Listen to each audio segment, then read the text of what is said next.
Hi అండి, అందరికీ నమస్కారం. Welcome to Vijay media. EPS కనీస పెన్షన్ 7,500పై కీలక అప్డేట్ రావడం అయితే జరిగింది. సో దానికి సంబంధించిన పూర్తి డీటెయిల్స్ చెప్పడం కోసం నేను వీడియో చేస్తున్నాను. ఈ వీడియోని ఎక్కడ స్కిప్ చేయకుండా పూర్తిగా చూడండి. అప్పుడే నేను చెప్పే సమాచారం మీకు బాగా అర్థమవుతుంది. అలాగే వీడియో నచ్చితే కనుక వీడియోకి లైక్ ఇచ్చి మా ఛానల్ సపోర్ట్ చేయండి. కొత్తగా ఎవరైనా మా ఛానల్ చూస్తున్నట్లయితే కనుక తప్పకుండా సబ్స్క్రైబ్ చేసుకోండి. అప్పుడే నేను పెట్టే మరిన్ని అప్డేట్స్ అన్ని నోటిఫికేషన్కి అయితే వస్తాయి. అలాగే వీడియోని లైక్ చేయడం వల్ల వీడియో కొంతమందికి రీచ్ అయ్యి ఇన్ఫర్మేషన్ మరికొంతమందికి అయితే రీచ్ అవుతుంది. సో లేట్ చేయకుండా వివరాలు ఏంటో చూద్దాం. ఉద్యోగుల భవిష్య నిధి సంస్థ పరిధిలోకి వచ్చే ఉద్యోగులకు ఎంప్లాయీస్ పెన్షన్ స్కీమ్ 1995 కింద వచ్చే కనీస పెన్షన్ పెంచాలని చాలా కాలంగా డిమాండ్ ఉంది. ఇప్పటికే పలు వేదికలుగా ఈ విషయంపై కేంద్ర ప్రభుత్వం క్లారిటీ ఇస్తూ వస్తోంది. తాజాగా పార్లమెంట్ బడ్జెట్ సమావేశాల్లోనూ ఈపీఎస్ పెన్షన్ పెంపుపై స్పష్టత రాజ్యసభలో ఓ సభ్యుడు అడిగిన ప్రశ్నకు కేంద్ర కార్మిక శాఖ సమాధానం ఇచ్చింది. కనీస పెన్షన్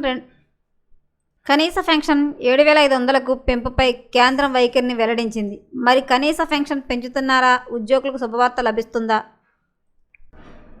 ఉద్యోగుల కనీస పెన్షన్ పెంపు విషయాన్ని రాజ్యసభ ఎంపీ డాక్టర్ మేధా విశ్రామ్ కల్వరి లేవనెత్తారు.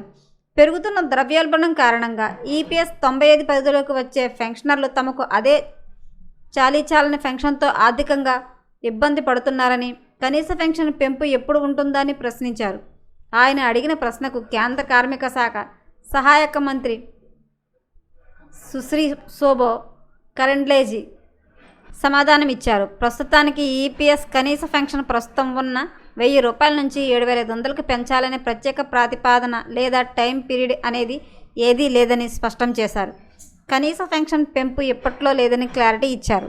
కనీస ఈపీఎస్ పెన్షన్ 1,000 నుంచి 7,500కి పెంచాలని 1,00,000 మంది పెన్షనర్లు కోరుతున్నారని, అసలు ఈ విషయం కేంద్ర ప్రభుత్వానికి తెలుసా లేదా అని డాక్టర్ కులకర్ణి ప్రశ్నించారు.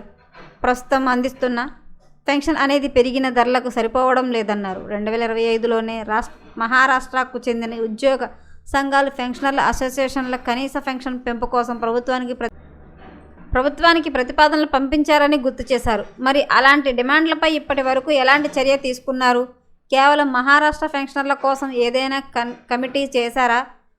ప్రభుత్వం వద్ద ఏదైనా టైం లైన్ ఉందా అని ప్రశ్నించారు. ఈ ప్రశ్నలన్నిటికీ ఒకే సమాధానంతో క్లారిటీ ఇచ్చారు కేంద్ర కార్మిక శాఖ సహాయ మంత్రి సుశ్రీ శోభో కరెండ్లేజీ.